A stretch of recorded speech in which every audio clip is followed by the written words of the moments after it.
Welcome to the Core Experience, your connection to community, business, and the people who make it all happen with your host, Brandon Suba. Well, hey, everybody. Welcome back to the Core Experience.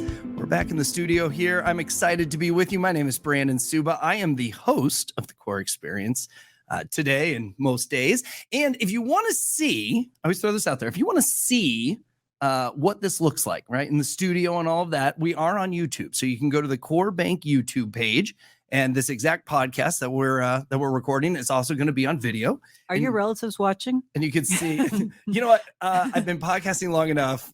Not even my wife watches or listens to them anymore. It's just fair. And she apologizes every now and then. I'm like, no, I get it. You don't have to do that. So anyway, so you can come check us out on there. But of course, we always appreciate people listening in and checking out what we have to talk about.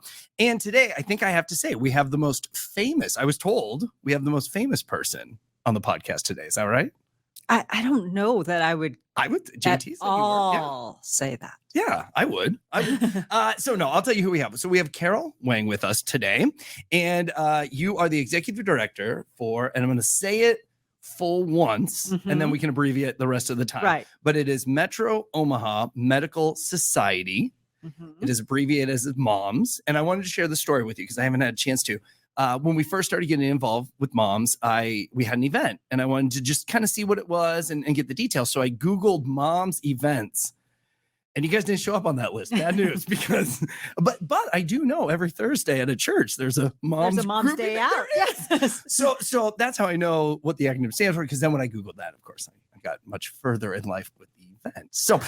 But on a psychological, this is what's funny is on the caller ID, it says MOMS, which I love because if you're calling doctors, which is what I have to do a lot, and their caller ID says MOMS, they often pick up because they think it's their mom. That's and then hilarious. It's me. And I say, oh, it's not your mother. It's just your boss. We're going to talk about things like I'm your mother, but no. Right. I have things for you to do. But that's fantastic. I guess I've never gotten a call from you, so I didn't know. Right. That I came up with the call. Oh, I like that. Oh, I like that. So it's psychological. I'm totally loving it. And I'm hoping they don't change it. They don't realize it. I don't think you will. I think you shouldn't have to.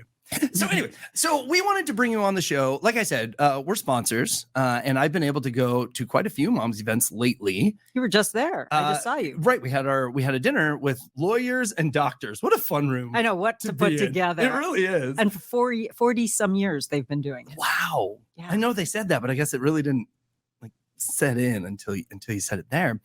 But phenomenal what you do in the healthcare space. And I say this because I have been to other events in the healthcare world. And I tell everyone, the pickleball event was kind of my first big one. And I'm like, it was an environment where conversation was welcomed, where I think a lot of times you're in an environment where all the cliques are together. And if you're outside trying to come in, it's not as easy. And so I sat down with all the residents, and I was expecting, kind of the traditional listen a little bit and maybe get it. No, everybody turned it. Well, what's your name? And it was very welcoming. So I really believe your guys' events get more results on a sponsorship side. So I can only imagine what they do for the actual doctors and the resident side. Well, that's why we exist, hopefully, is that they... I think medicine these days is so, I hate that word siloed because I feel it's overused, but everyone's kind of doing their own thing at their own pace. And honestly, as you can imagine, because everyone sees a doctor at some point, you go into their waiting room, you get called into a room, a doctor or a nurse comes in, takes that, then eventually they come in, they spend a few minutes with you, they write down some notes, they leave, and that's your interaction.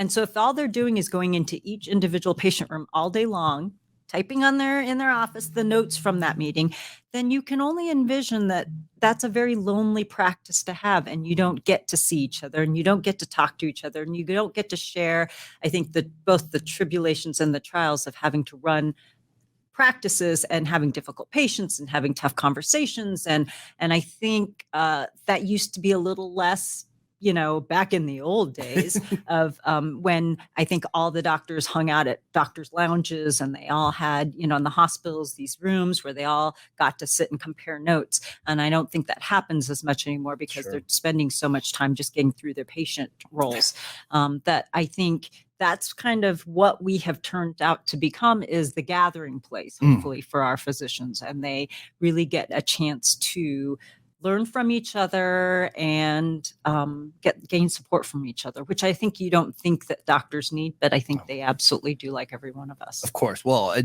I was golfing with a guy, Charles Schwab. He'd moved here because Charles Schwab just bought TD Ameritrade, so it's a big deal here in town. You're just the sign just went up, and so what he was saying is, so he manages a team, and with their new, you can't work from home anymore, we want you in the office. 20% of his team can be working from home a day.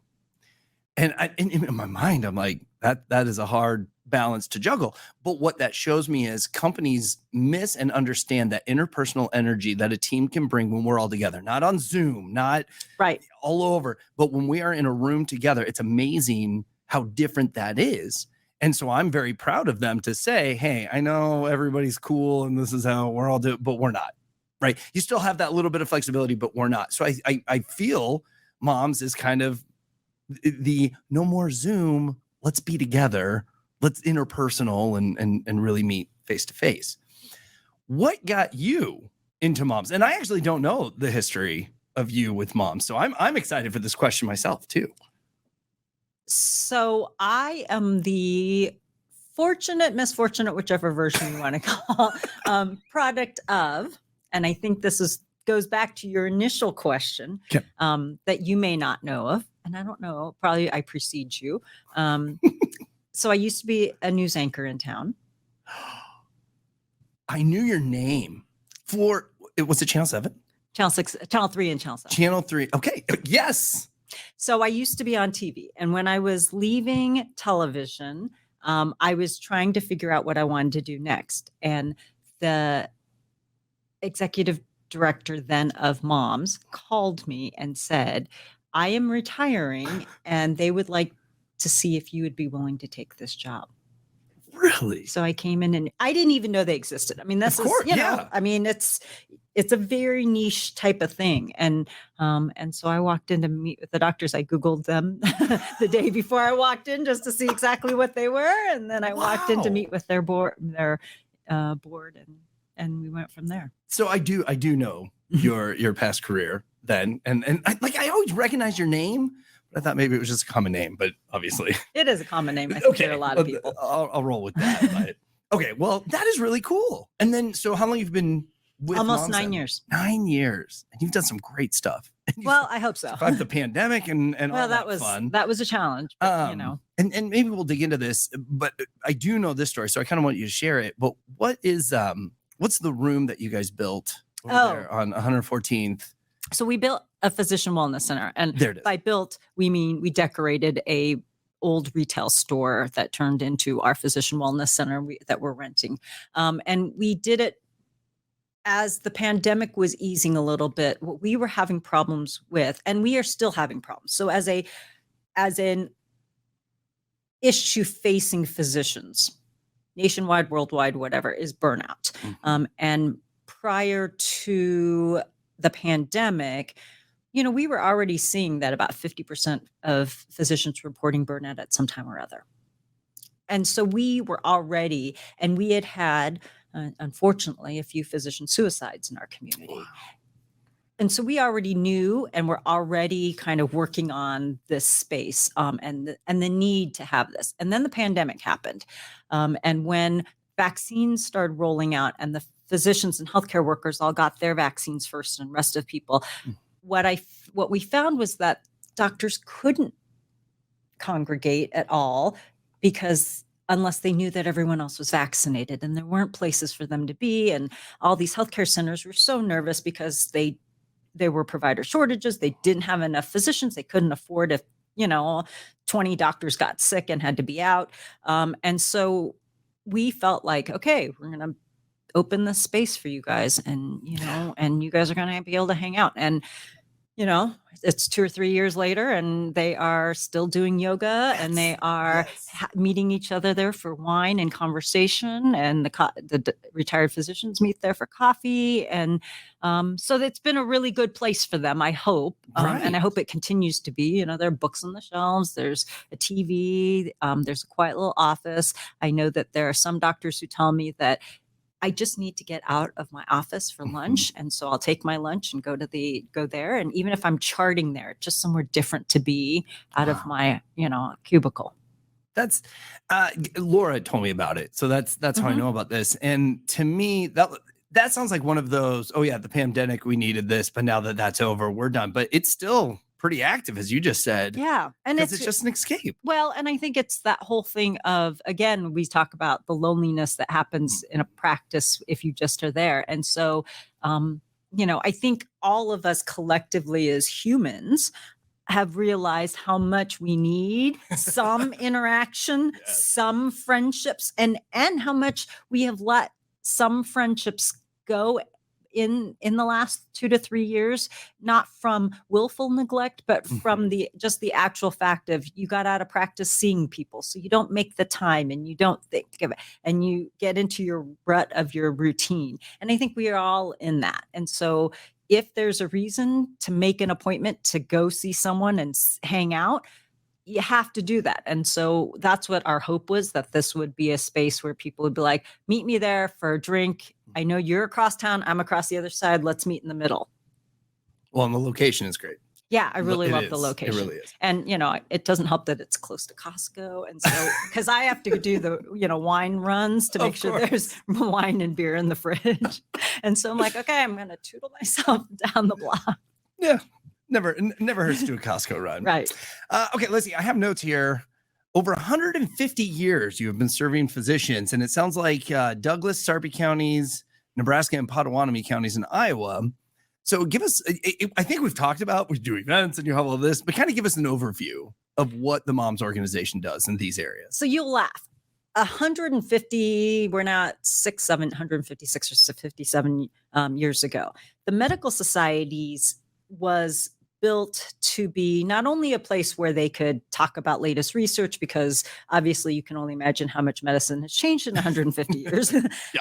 But this was when medicine was still the Wild West, in the sense of there was no licensing.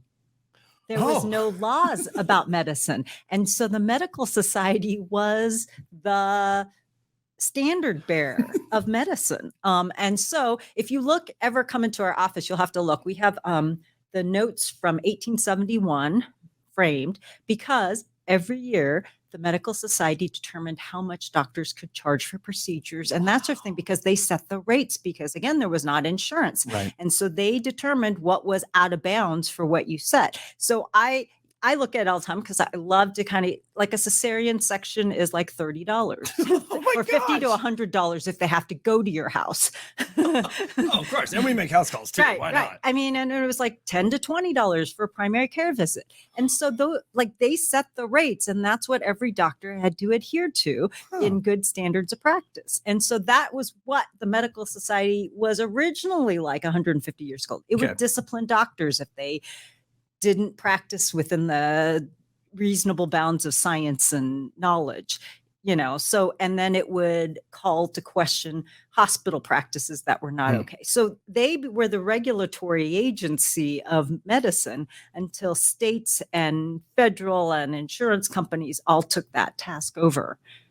So that's the very beginnings of the medical society. And then now it's just kind of become a quasi, I jokingly say it's almost kind of chamber of commerce meets a membership association.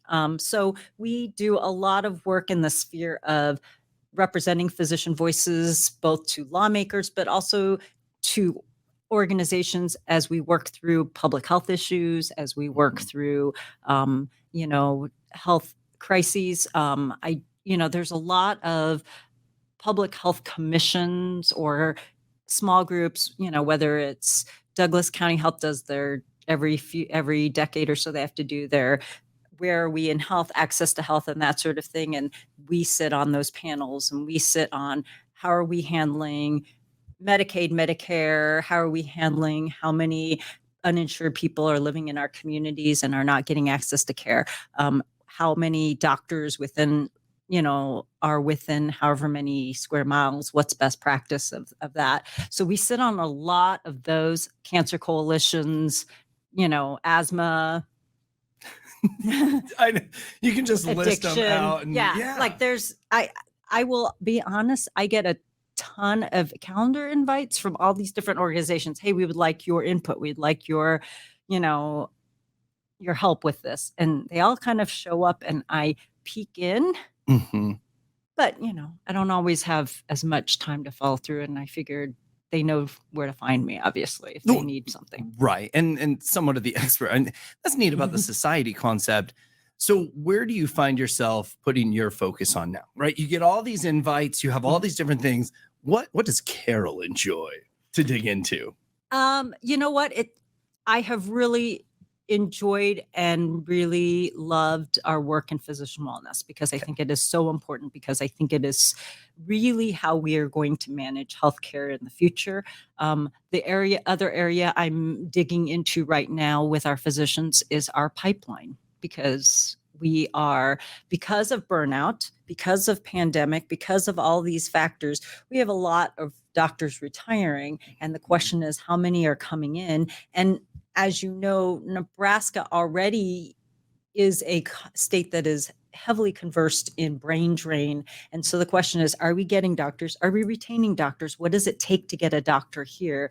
I used to talk, and I'm going to butcher this, but if you are a neurologist and you're coming out of training and fellowship, pediatric neurologist, or even a surgical neurologist, you have one of those graduates like 13 in the country a year.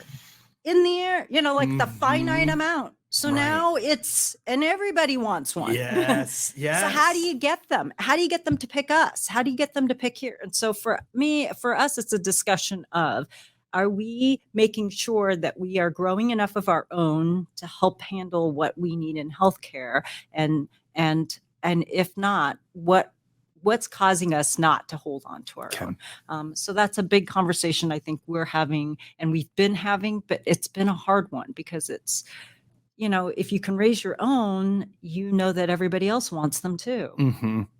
Well, and with what you see with the residents, do you find those that are more active within the moms events, do you see them that they stay here? That's my hope. Okay. That's my hope, because I think the other thing that I noticed, and this is just anecdotally, I haven't crunched numbers and I can't necessarily always tell, but we know from just knowledge that if you do your residency here, you're more apt, and you have a good experience, you're more apt to stay here because you'll get your job offers here. But I think it's like everyone else. It's like everything else. If you get here and you make your own community, if you come here and your spouse can't find a job and you struggle and you don't find a place where you belong, then you're going to want to leave. Right. I think everyone kind of knows how that works. And so the job is, if you can get your residents to really buy in and to find friends and to make their own tribe and to do all of that, then when the offers come from here, they're a little more willing. Mm-hmm. Well, and they'll go do research other places, right? So they get a taste kind of those other areas. And I know the two surgeons that I met that they were just finishing up their research, it sounded like they were staying here. It sounded like they were coming back.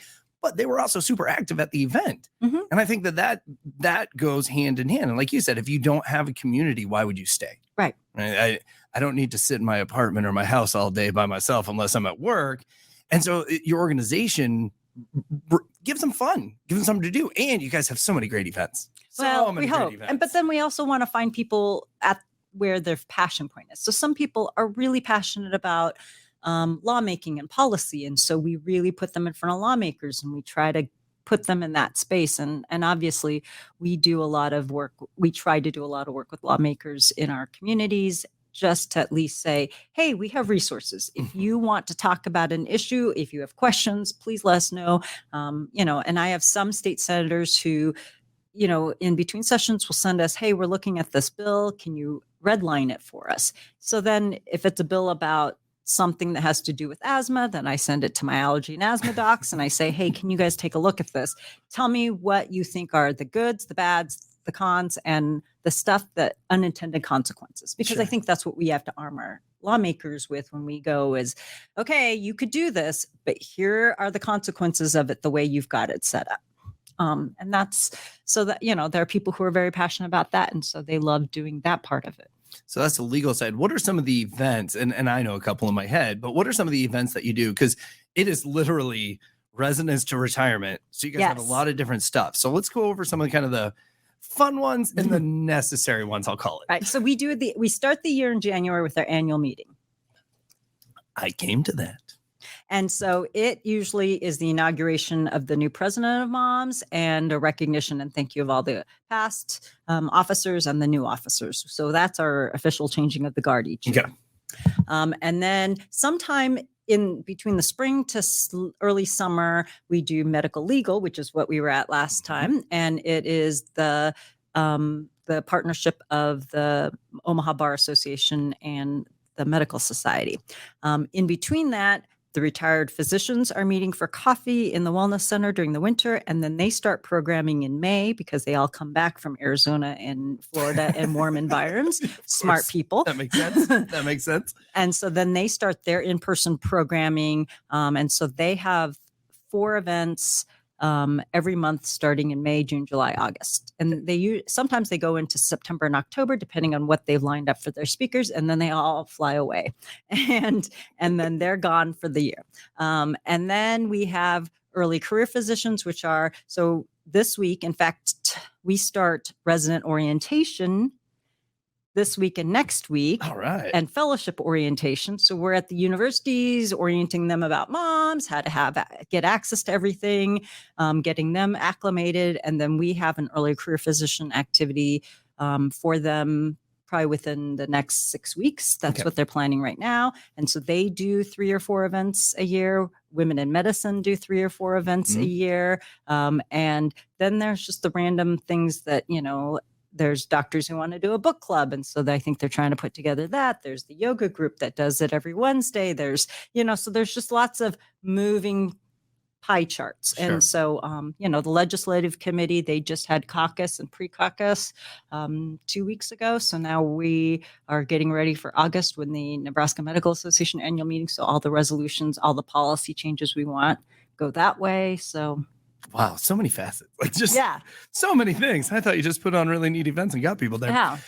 For the last, 5 or 10 years, what does attendance look like? And obviously the last 2 years was probably going to be the blip on the radar, but just because you've been there for 9, you said, right? 9 is when you took over. What have you seen for the attendance? So our membership has grown in the last 9 years. I mean, I think there's waves, obviously people kind of, so we hope that we've kind of stayed, we like to say we're about half the physicians in Omaha are members. Good. So we kind of keep that as our level playing field. And then we go from 120 to 150 docs at an event was kind of the norm before pandemic. And then I think we're slowly starting to make our way back there. I think there are things that we've thought through. I give my staff so much credit because I think they think through, at some of our events, like the annual meeting, we offer childcare. Right. That's right. Because 26% of our physicians are married to each other.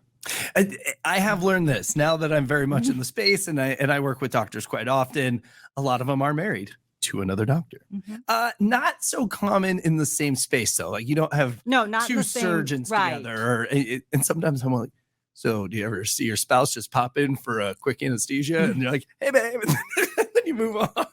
Yeah. So I think that's and because of that number, and we also tend to track, which I'm really proud of, is we tend to track a lot of younger physicians too that are really active. But when they're really active and they have kids, you've got to kind of accommodate some of that. So whether or not we do a summer picnic where all families are invited, or we do, some of our activities, we are very cognizant that that we've got to be able to accommodate what they want to do and what their family's lives look like. Yeah. So we're not really planning anything the first week of school in Omaha because Good move. we just think it's too hard. I hear the angst of them trying to get schedules and trying to get kids where they need it and trying to remember who is picking up and figuring out all the childcare issues and after school activities.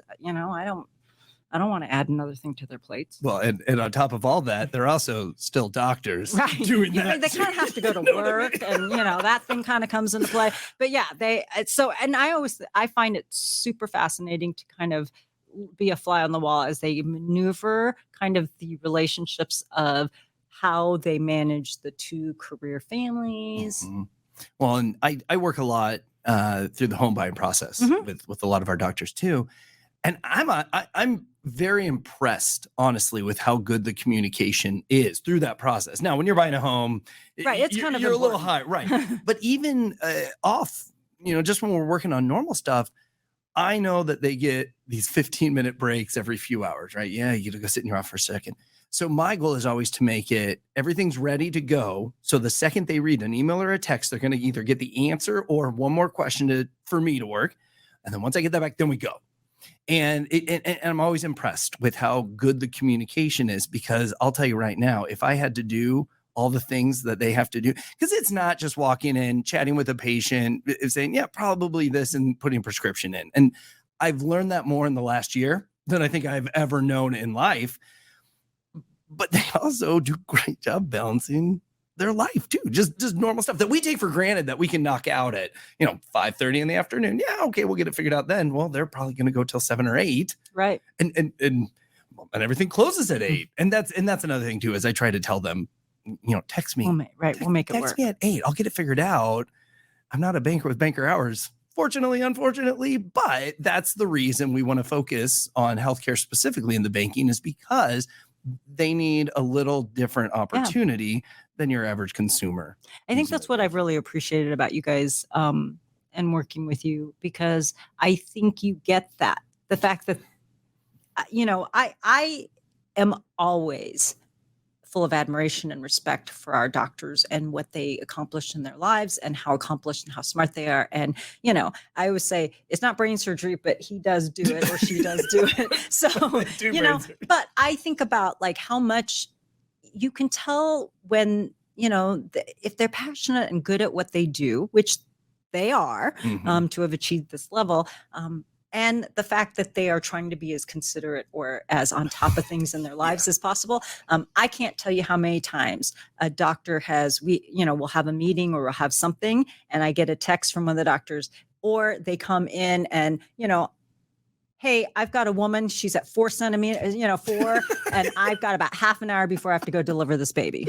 And I'm like, you decided to drive here for half an hour meeting? You could have called me, sat on the car. She's like, I really wanted to see what everyone was doing, and I really wanted to say hi. Or, we're having a lunch meeting and the person's like, hey, a trauma person just rolled in. I got to go into surgery. Yeah. And he's like, do you want me to call you from the operating room? I'm like, no, please don't. Just focus. You focus. Right. You deal with saving that person's life. Yeah. I will, I appreciate it. Thank you. Right. We can handle it. So given how unexpected nature, life is and accidents and trauma is, and babies and all of the good stuff in this world, bad and good stuff, it's hard to, I can tell you that in past, I've had some people, well, you gotta, I'm only going to be here till 5 o'clock. Yep. And I think he's going to rescue someone here. She's going to rescue someone from, yeah. And you want them to do it in 30 minutes? It's not. Nope, not at all. And I come from a sales background, and in sales, especially commission, you're always available. Right. You're right. I'm never not working. And so to make that transition has been really nice, because it's not an emergency all the time. Let me be very, very clear. But the times that those emergencies come, my wife and I have a very good culture in our family where it's like, hey, I'm going to sneak away for a couple minutes. I got to take care of a client, but I'll be right back. She too is in the banking world and private banking like me. So she's in the same boat. She does. And to me, I'm all about the good customer service, retention, all that stuff. But for me, it's this person no longer has to worry about this now. so you can go do all your other things. And I think you made a great point pointing out it is brain surgery. They are actually doing brain surgery. So then it's just one less thing they have to worry about, because when it comes to finances, you can really get stressed out over it. And I mean, just kind of a random example, something was weird on their online banking. It was fine on my side, but it looked weird to them. Well, I was able to put an explanation together, send it out. And all I thought was, when you get to this, I hope that you're going to be able to be fine with it. And I followed up a few days later and they're like, no, you nailed it. I just didn't have time to respond. I'm sorry. I'm like, don't be. Nope. Once again, more important that it wasn't just left out there. Right. No, I think that's so amazing. And I think the WFH of work from home and the remote working, I think it's also taught everyone that people have different working hours now than they did. So, even non-doctors are working at different hours. I have a couple of staff who are night owls. And so I will get these emails at midnight and I'm like, are you literally working? Yep. It's like, well, it worked for me. It's right. Good. The kids went to bed and I thought we didn't have any plans and he had to do work. So I just sat and got online and did work. And I thought, okay, that works. Great. And I'm sure you do this too, because I do this too. I spent 5 minutes tonight before I went to bed and it saved me 20 minutes tomorrow. So I have a morning appointment. Now I'm not stressed about this one thing because it's done or in process. And so I think that's another advantage that we do live in more of a mobile world is you can do those things. Now, the question is, do you do it on your vacations? Because I have to admit that my husband and I have disagreements on how we operate during vacation time. And I would rather spend an hour a day going through my email, getting everything out, than to come back to this overwhelming, screens and screens full of, dark bolded emails. Flag. Right. So I will say this. I've gotten better at it. And mind you, I have a 5-year-old and a 10-year-old. So I'm trying to be a little more present. Because even when my oldest was 5 or younger, you could still kind of get away. Well, I'll go play with mom for a little bit. So I'm trying to get a little bit better at that. But I am 100% on board with you where it's, hey, in the morning, I look through my emails real quick. And if there's something I can forward to the team and they'll take care of, or just a quick response here. And here's where it came from. So I did mortgages before I got into the private banking side. And it was a pay stub. Okay.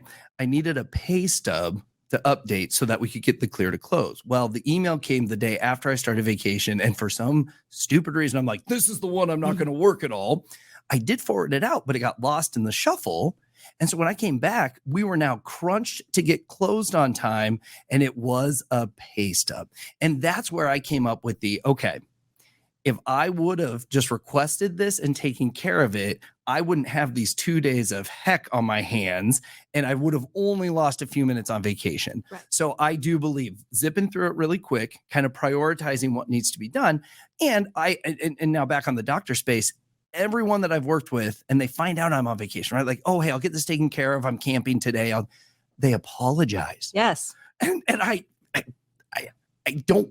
I want to stop doing this because it's just another message back, but I'm never going to. I say you don't need to apologize. When I tell you I'm a text message away, I will always be that text message away, but that's communication, right? I'm going to communicate with you. I can't do it now, but I will get to it because, again, it eases their mind knowing. Because I even hate sending emails to like vendors or if you have a warranty issue or something, I'm like, this is never going to get responded to ever. Most of the time it doesn't. Well, I also think that it's nice to get a response, even if they know that you saw it. Right. Because I think I know from a healthcare perspective that because of so many hacks computer systems have had, they really locked down. And so I'm not always sure. Did you get my email? Right. Did I go into your spam? Did I go into clutter? Did it weed it out and say that it was potentially dangerous? What was it that I was going to, bring a worm in or whatever it is, and just to make sure that you got a response. Mm-hmm. And I think for them, they just want to know that it didn't go into the black hole. Right. Oh, Carol, I think we could talk for hours, but I'm going to wrap this up here. So I want to close with what can people do to get involved and support and be part of Moms? So there are two things. If you're a physician, join the Medical Society. If you're not, and if you aren't, if you are a member of the Medical Society, let us know what you're interested in because we're always, there are a couple of people who want to do a music jam session. So we're looking for a couple of musicians to foster that. We have just like random things that people are interested in doing. And you never know when someone says, I'd like to do a poetry slam. And I'm like, oh yeah, we did that 2 years ago. We've done karaoke nights. We do random, all these random things. So, but the other thing is obviously, if you're interested in physician wellness, if you're interested in Pipeline, we have a foundation and we're always happy to take a donation because we use that for programming things that you wouldn't believe. We pay for telepsychiatry for doctors in distress. Oh, wow. So that way it doesn't show up in records here. And that way they don't have to walk into a doctor's office, a psychiatrist's office with people that may be their patients. And you know what I mean? There's a lot of stigma to getting help. And I had heard of doctors who were traveling 3 hours to Kansas City to seek out help because they didn't want to run into people they knew. It's too small of a community. And so we foster, telepsychology and telepsychiatry sessions so that if they need help, that they get help. And, we underwrite that in our foundation. And so we do all sorts of those little things. And then we, try to answer community needs as they crop up and we need to take action on.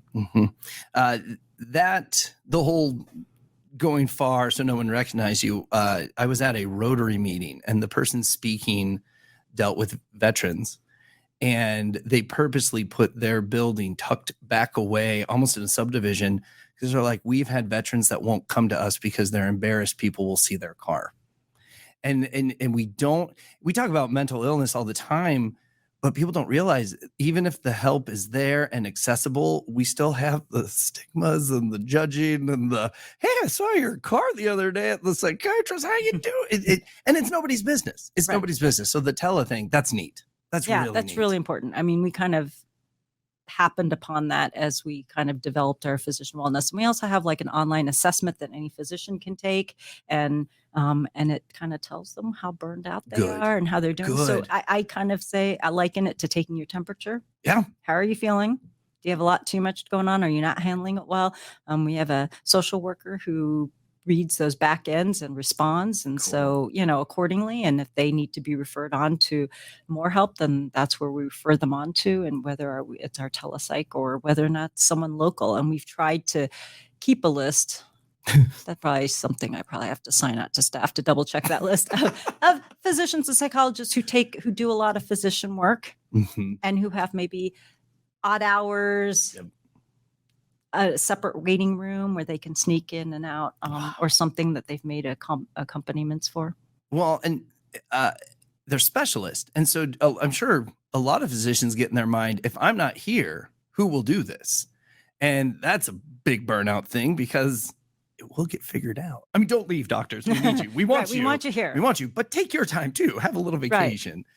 Well, phenomenal things you guys are doing. Like I said, when I speak of any opportunity of being in the healthcare space and meeting professionals and helping, you are the top of my list. Aww. I love what you guys do. I love your events that you put on. You're amazing. Laura is amazing. Oh my God. I could not do this without Laura. Laura came with the building when I walked in. I was like, oh, thank God, this woman knows what's happening. She knows where all the bodies are buried, and she knows things that, and she is the epitome of ultra competence in a way that I'm like, I don't know how you just knew how to take care of all that.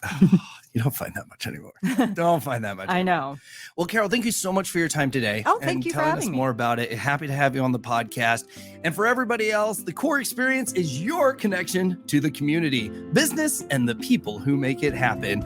If you ever have something you want us to bring on, leave us a comment. We always love reviews. Share with all your friends. But most importantly, we look forward to talking to you on the next podcast. Thank you for listening to The Core Experience, your connection to community, business, and the people who make it all happen. For more details, go to corebank.com/podcast or email coreexperience@corebank.com. Brought to you by Core Bank, member FDIC. Core Bank is an equal housing lender.